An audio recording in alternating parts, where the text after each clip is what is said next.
बिना पैसे के कोई ट्रांसफर नहीं हो रहा है। मिनिस्टर के पास जाओ, एमएलए के पास जाओ, बीजेपी का कार्यकर्ता रो रहा है, उसको डिजाइन नहीं दे रहे मिनिस्टर और एमएलए। राजस्थान की सरकार ने तबादला उद्योग खोल दिया, चारों तरफ भ्रष्टाचार का बोलबाला है, कर्मचारी रो रहे हैं।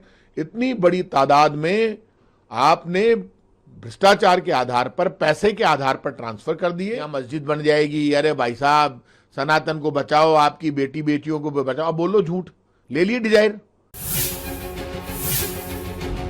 जैसलमेर बाड़मेर हमारे सैनिकों से भरा पड़ा है और कोई सरकार हो, सरकार में विशेष अधिकार सैनिकों को दिए हमने। और जब पहले से कानून बना हुआ है, देश की आजादी के बाद से, यदि चुन्नीलाल जी की जमीन कब्जे में है तो विशेष अधिकार उनको प्राप्त है। राज्य सरकार की जिम्मेदारी है पूरी टीम वहां भेजे, सैनिक कल्याण विभाग एक कमेटी बनाए और तुरंत प्रभाव से उनकी समस्या का समाधान करे। यदि एक सैनिक अपनी जमीन को बचाने के लिए दर दर की ठोकरें खा रहा है तो इससे बड़ा पाप कुछ नहीं हो सकता। मैं खुद सैनिक कल्याण मंत्री रहा हुआ हूं और ये मामला यदि है इस तरह का तो सरकार को तुरंत कार्रवाई करनी चाहिए। सैनिकों की, परिवार की और उनके सम्मान की सुरक्षा करना हमारी जिम्मेदारी है। यदि सैनिक भी दर दर की ठोकरें खाएंगे तो आप बताइए फिर बाकी किसको न्याय मिलेगा। तबादलों से बैन हट गया है सिविल। देखिए, राजस्थान की सरकार ने तबादला उद्योग खोल दिया, चारों तरफ भ्रष्टाचार का बोलबाला है, कर्मचारी रो रहे हैं। इतनी बड़ी तादाद में आपने भ्रष्टाचार के आधार पर, पैसे के आधार पर ट्रांसफर कर दिए। बिना पैसे के कोई ट्रांसफर नहीं हो रहा है। मिनिस्टर के पास जाओ, एमएलए के पास जाओ, बीजेपी का कार्यकर्ता रो रहा है, उसको डिजाइन नहीं दे रहे मिनिस्टर और एमएलए।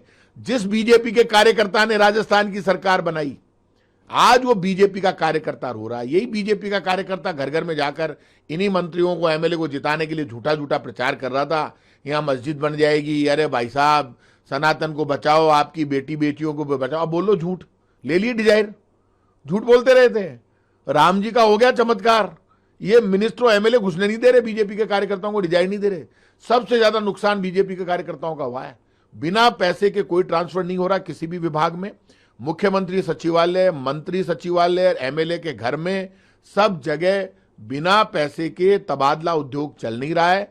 हजारों की तादाद में तबादले हो गए। हालात इतनी खराब है कि परिवहन विभाग और कई विभागों में, राजस्व विभाग, माइनिंग विभाग, कई विभागों में तो मुख्यमंत्री सचिवालय और मंत्री आपस में लड़ रहे हैं। पैसों के लेन देन को लेकर कई विभागों की सूचियां मंत्रियों की वहां भेज दी गई है मुख्यमंत्री के यहां। झगड़ा बंटवारे का चल रहा है। ना जनता से मतलब है, ना बीजेपी कार्यकर्ता से मतलब है, ना कर्मचारी से मतलब है, सिर्फ मतलब है तो दामों से मतलब है। जो बीजेपी की सरकार, आप जानते हो बीजेपी के नेता राम के नाम पर सत्ता में आए, राम का चढ़ावा खा गए, राम निर्माण का पैसा खा गए, वो तबादलों में छोड़ेंगे क्या? दोनों हाथों से लूट हो रही है और इस लूट को रोकने के लिए जवाब देना चाहिए। इतनी बड़ी तादाद में तबादले करना, भारतीय जनता पार्टी की सरकार ने जो पाप किया तबादले करके, ये कर्मचारियों के साथ भी धोखा है, प्रदेश की जनता के साथ धोखा है। तबादला उद्योग खोलकर रख दिया। इस तबादला उद्योग से किसी को कोई फायदा नहीं होगा। राम मंदिर में बीजेपी की सरकार बदनाम हो गई और बीजेपी की पोल खुल गई। पूरे देश में चर्चा है कि जिस राम ने इनको सत्ता दी, उसी राम के मंदिर में चोरी कर ली। चोरी खोली है राम जी ने, किसी ने नहीं खोली।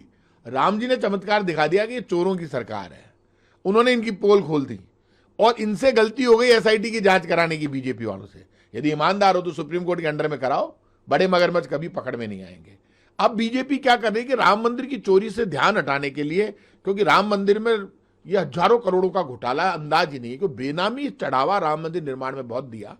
दान में जो खा सकते हैं, चढ़ावे में खा सकते हैं, वो कहीं नहीं छोड़ेंगे बीजेपी वाले। इसलिए आप सबकी जिम्मेदारी है कि आप सावधान हो जाइए। यूनिफॉर्म सिविल कोड ये राजस्थान में, महाराष्ट्र में बहुत जगह लेकर आ रहे हैं। यूनिफॉर्म सिविल कोड राजस्थान में लाना था 2.5 साल से ज्यादा इनकी सरकार को हो गए, पहले ले आते। 2.5 साल से क्या गट्टे खेल रहे थे क्या? और यूनिफॉर्म सिविल कोड के नाम पर इस देश में तो सबको बराबर अधिकार है, आप लाइए, बराबर अधिकार दीजिए। आपने तो एमएलए, मिनिस्टर और मुख्यमंत्रियों को ज्यादा अधिकार दे रखे हैं। जनता में और सरकार में बहुत दूरी हो गई। जनता कहां है, सरकार कहां है, मिलना ही मुश्किल हो रहा है। तो यूनिफॉर्म सिविल कोड आप ला रहे हैं। सिर्फ राम मंदिर में चोरी हुई है, जो दान में और चढ़ावे में जो चोरी हुई, उससे ध्यान हटाने के लिए आप यूनिफॉर्म सिविल कोड पे चर्चा कराना चाहते हैं, लेकिन इस पे कोई चर्चा नहीं है। चर्चा दो ही मामलों पर है। राम मंदिर में भाजपा पैसे खा गई और एथेनॉल में भाजपा की सरकार ने देश को बर्बाद कर दिया। दो ही बातों पर चर्चा है, ये चर्चा बंद होने वाली नहीं है। वैसे कश्मीर में सरकार गिराने की तैयारी, उमर अब्दुल्ला ऐसा कह रहे हैं कि उमर अब्दुल्ला ने ठीक कहा है, क्योंकि उमर अब्दुल्ला ने खुद ने ये कहा कि 30-30 करोड़ रुपए एमएलए को ऑफर किए गए हैं। ये तो आप जानते हैं कि महाराष्ट्र में जिस तरह से सरकार गिराई गई, बड़ी बड़ी स्टेटों में सरकारें गिरा दी गई। भारतीय जनता पार्टी का अब क्या, बीजेपी का एक तरफा खेल चल रहा है। अब देश की जनता को जागना पड़ेगा। पैसे के दम पर, एजेंसियों के दम पर, डरा कर धमकाकर, पैसे देकर सरकारें तोड़ना, अभी कितने एमपीज तोड़ दिए, ये देश के लोकतंत्र के हित में नहीं है। अंधभक्ति छोड़कर ये मुद्दा बीजेपी कांग्रेस का नहीं है। अब देश के संविधान को, देश को, डेमोक्रेसी को बचाने का मुद्दा अब सबको एक होकर लड़ना पड़ेगा। जिस ढंग से सरकारें गिराई जा रही है, एमपी तोड़े जा रहे हैं, जिस ढंग से विपक्ष को कुचला जा रहा है, जिस ढंग से एजेंसियों का उपयोग किया जा रहा है, इस देश में लोकतंत्र खत्म हो जाएगा।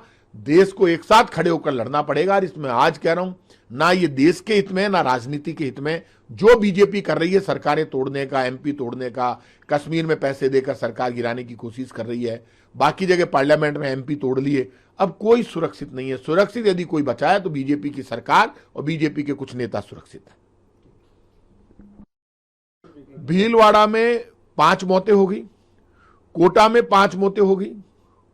आप जानते हैं बीकानेर में 2 महिलाएं अंधी हो गई, 2 महिलाओं की मौत हो गई, जोधपुर में हो गई, टोंक में हो गई। ये नकली दवाइयों का कारोबार चल रहा है। भारतीय जनता पार्टी की सरकार ने अभी कुछ दवाइयां बंद की है। पहले जिन दवाइयों कह रहे थे सही है, खुद चिकित्सा मंत्री ने कहा कि हमारे इंजेक्शन में पानी था इसलिए महिलाएं मर गई।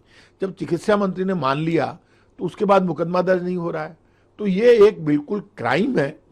सरकारी दवाएं पीने से, सरकारी इंजेक्शन लगाने से प्रसूताओं की मौत हो रही है, और अब ये वापस मौतें हो गई भीलवाड़ा में। तो इन मौतों के लिए राजस्थान की सरकार जिम्मेदार है। इनका सिस्टम कोलैप्स हो गया।